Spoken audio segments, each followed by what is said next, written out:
All right, welcome to Insight Lab number 7. I'm Michelle McNeil. I'm the Regional Director of Paid Social for the East. And I'm Brittany, Richter, National Director of Social Media for iProspect. The title of this session is Social Discovery Engine, and sorry, this is like getting through it. Social Discovery Engine and how it powers your larger paid and organic media ecosystem. But before we start, we're going to go through a little bit of a game. It's really hard to read, so we're going to read it to you. Yeah, so the goal here is to match the numbers across the top with the relevant statistics. So the numbers are 90, 67, 87, 2.8, 30, and 50.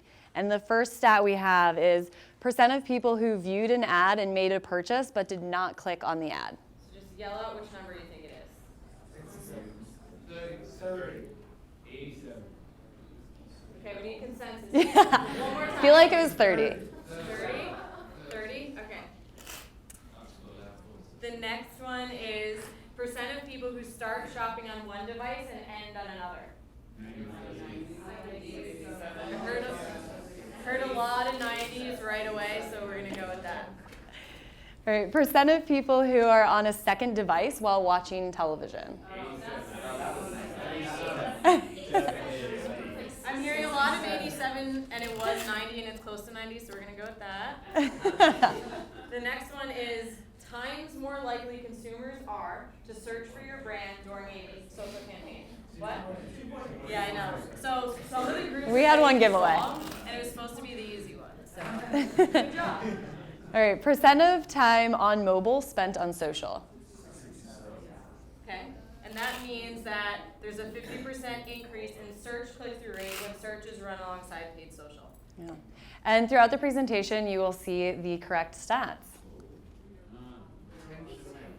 But before we start, we want to ask a couple of questions to get you thinking. The first one is, do you know the value of your current social media efforts?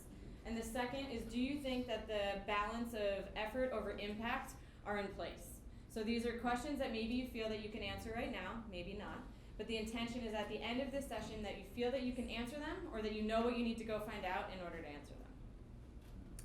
To start, we want to talk a little bit about cross-channel by the numbers. So we're going to reveal a couple of the stats. But the whole idea of this Insight Lab is not just to talk about social, but to talk about how organic social and paid social are inherently connected to all the other media that you're running and why they need to be planned within a performance lens and in an integrated way.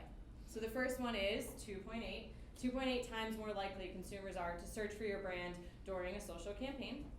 Also, 87% of people are watching TV and on a second device. And 67% of purchases begin on one device and end on another. So it's really clear that mobile and social being inherently mobile, are completely tied to all the rest of the media. But the first thing that we want to go into is the way that we think and talk about social. And we talk about it as being a discovery engine. At iProspect, we talk a lot about how paid search is an answer engine, but we think about social as being about discovery, because it's both how the consumer uses social and how we as marketers can use it. So consumers go to social media platforms to discover content and information from their friends, their family, their colleagues, publishers, news sources, and brands. And it's also how we use it as marketers. And we're going to talk a little bit about that. So before we dive deeper, we want to define the social ecosystem. So starting with owned, your owned or organic media is media that belongs to your brand. So for example, that's your Facebook page or your Twitter handle and the content that lives on those pages. Next is paid, and paid media is media with paid support behind it, and it's really how we reach a highly qualified audience beyond your fan base.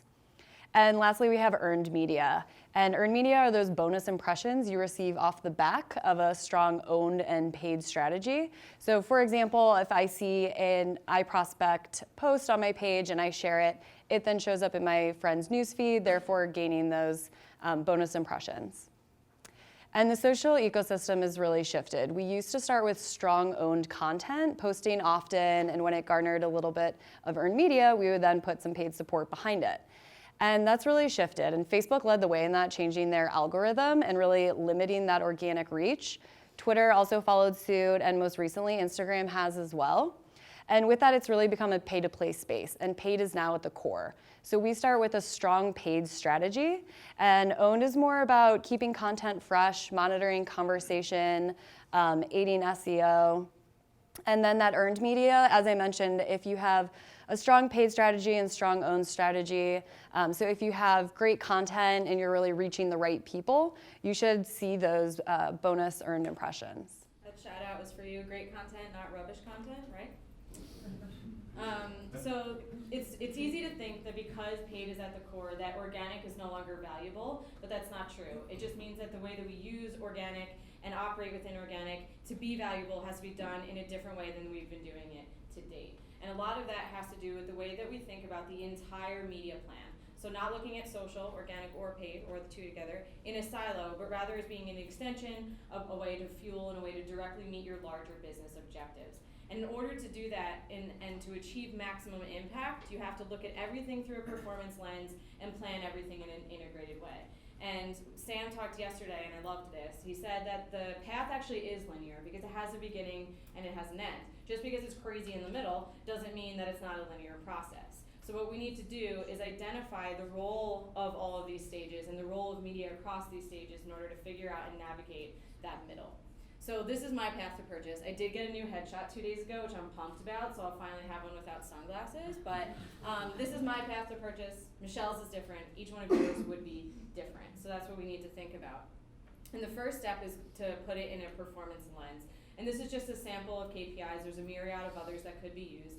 But the idea is to match each stage throughout the path with specific desired user behaviors. Because when we say performance, we don't just mean ROI or return on ad spend or cost per lead. We mean driving qualified and efficient actions, no matter what those actions might be. So we need to have an understanding of your larger media ecosystem, your larger media plan, and who you're trying to reach and specifically what you're trying to get them to do. And then we can outline what those KPIs are. And once we have a performance layer in place, then and only then should we be defining the roles of each of the channels. And as you can see, paid and organic social have a role to play across that entire path because also, as Sam mentioned yesterday, there are at least 56 touch points between inspiration and conversion, and that doesn't even count social. Social is inherently connected to almost everything that we do and certainly to all of the other media that we interact with and consume, so it's important that it's used in an integrated way. That's great. So maybe we all agree with that. We agree that it's a discovery engine and we agree with the philosophy, but we need to put that into motion. We need to translate into the way that we plan and buy media and actually put it into action. So what does that look like? It means starting with paid social and thinking about the way to max out your best consumers. So for many of you in the room who I know that you're very familiar with this concept and the idea of helping people rediscover your brand's products and services that they've already expressed interest in, and helping them rediscover your brand's products and services through things like website retargeting and CRM targeting. We could do that on a couple of the different platforms today, and even more are emerging. And we can send them back to the site, we can send them back to your store, and have them make a purchase.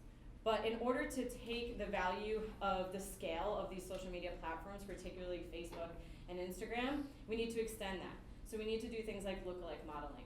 Taking those best performing customers, creating lookalike models of them, not to mention tapping into things like third-party data sources where we can find purchase and behavior data to find a qualified prospecting audience.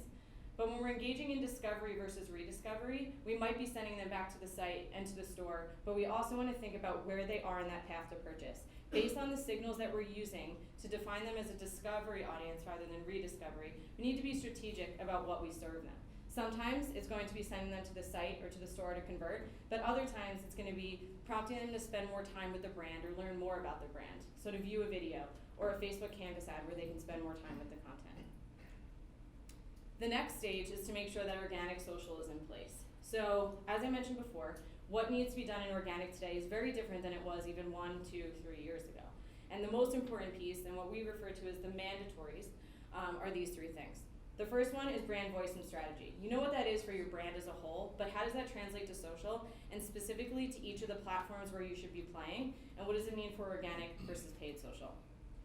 Monitoring and moderation. Listening to what people are saying to and about your brand products and services, and being a part of that conversation. And lastly, curation and publishing. Michelle mentioned that it's really important that from the organic and earned side that we keep those content sites fresh, and that is really important. So curating your own content as well as second and third party content that complements your content. The next piece is especially near and dear to my heart because before I did social, I did SEO. And social SEO is becoming increasingly more important. This is something we were doing 3, 5, 6 years ago, but it's becoming more and more important as social signals become the new link building. So as link farms get shut down and every single person having their own blog with link love and things like that go away, we're seeing that the consumer behavior that signals relevance and authenticity and credibility is social sharing, more so than it is creating a blog and posting links. So for that reason, Google and the other search platforms and engines are following suit, and they're seeing that things like social signals need to be important. So even the most recent search rankings report shows how important pins, Facebook signals, and Twitter signals are at determining rankings within the SERP. Have you been to Jesse and Charlotte yet? No. Okay, so coming attractions, they're going to be talking about dominating the SERP, and a big piece of that is thinking about what all you want to dominate. And when you have those non-brand and or longer-tailed keywords that you don't have site content to support, and you maybe can't build that content, or maybe not right away, individual YouTube, Twitter, and Pinterest assets can rank in the SERP for those keywords to help you increase that share of voice. And lastly, the more advanced tactics. So beyond just listening to what people are saying to and about you, what are they saying about your competitors? What are they saying in general? What's important to them? What's interesting to them? So those more advanced social listening tactics. And then finally, influencer marketing. So this one's also really popular right now, and something that we're seeing to be really, really effective. But the most important thing is before launching an influencer marketing campaign is to define what you mean by influence, and to define who you're trying to influence, who those people are influenced by, and where they are influential. A pinfluencer, if you will, versus someone who's influential on Instagram or Twitter are 3 very different things, so you really have to identify that strategy up front. So once you have paid in place and organic in place at the foundation, you need to think about how they can be used to fuel and power the rest of your media ecosystem. That's the whole point of what we're talking about today.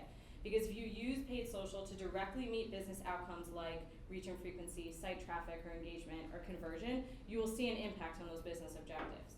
But if you also use it to extend other media like performance display or TV, then you'll see even more impact.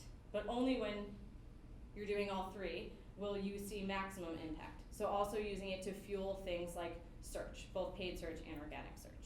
So with that as the takeaway, we're going to leave you with homework. I think the other labs are calling the homework takeaways, but I would not be true to my former teacher self if I didn't call it homework.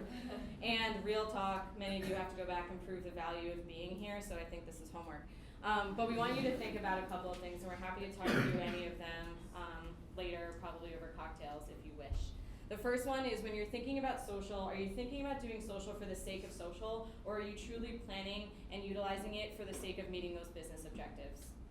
And second, are you planning social activity in an integrated way? So social being used directly to expand into fuel, and are you comparing performance cross-channel?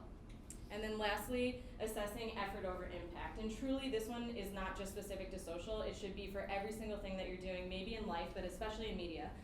Sam mentioned that the future is for the fast, and it's going to be incredibly important that everything that we do, we have the right level of effort over impact. Otherwise, there's a loss of efficiency, whether it's the cost of your media or the cost or the time cost of the team focusing on one thing versus another. So this is really important, and it's a difficult thing to figure out. But when you're using a performance lens, it's easier to measure and to identify and to test and make sure that you're shifting efforts where the impact is and where the effort is needed. So of course we have to ask you to rate us. Please use the app. There's been a ton of activity on the app, so I'm not really worried about a lack of rating. But now we'd like to open it for questions. Did we learn what those percentages were? Only the second group to ask for the answers. The first one, % of people who viewed an ad and didn't click but did purchase is actually 90. The second one, percentage of people who start shopping on one device and end on another is 67. Percent of people who are on a second device while watching TV, you got that one correct, is 87. This one is also correct, 2.8 times more likely to search for your brand during a social campaign. That's another, you're welcome to the search change. And then percent of time on mobile spent on social is 30. And so you got 3 right. Not so bad. 50%. I think you guys are winning so far. Yes.